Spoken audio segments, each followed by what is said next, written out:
తెలంగాణలో బీజేపీ ప్రభుత్వం ఏర్పాటు చేయబోతున్నామని బీజేపీ మాజీ ఎంపీ జీవీఎల్ నరసింహారావు ధీమా వ్యక్తం చేశారు. ఉత్తరాది రాష్ట్రాల్లో ఇప్పటికే బీజేపీ పాగా వేస్తుందని, ఇప్పుడు దక్షిణాది రాష్ట్రాల వైపు బీజేపీ బలపడుతోంది అంటున్న జీవీఎల్ తో మా ప్రతినిధి సతీష్ ఫేస్ టు ఫేస్. 5 రాష్ట్రాల ఎన్నికల ఫలితాల్లో ముఖ్యంగా బెంగాల్లో బీజేపీ దూసుకువెళ్తుంది. ఇదే అంశంపై మనతో మాట్లాడేందుకు మాజీ ఎంపీ జీవీఎల్ నరసింహారావు అన్నారు. సార్, ఎలా చూస్తారు? ముఖ్యంగా ప్రతిష్టాత్మకంగా 5 రాష్ట్రాలు చేరినప్పుడు బెంగాల్ని అత్యంత ప్రతిష్టాత్మకంగా బీజేపీ తీసుకుంది, ఎట్లా చూడాలి దాన్ని?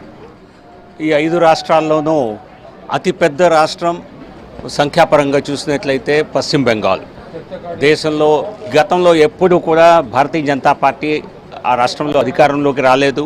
ఒకప్పుడు కమ్యూనిస్టులు కంచుకోటగా, తర్వాత తృణమూల్ కంచుకోటగా మారినటువంటి పశ్చిమ బెంగాల్లో ఈసారి బీజేపీ పెద్ద మెజారిటీతో ఆధిక్యంలోకి రావటం, కేవలం 2 అసెంబ్లీ సీట్లకు పరిమితమైనటువంటి బీజేపీ 10 సంవత్సరాల క్రితం ఈ రోజున మరి అధికారంలోకి రావటం అంటే ఒక అసాధారణమైనటువంటి తీర్పు.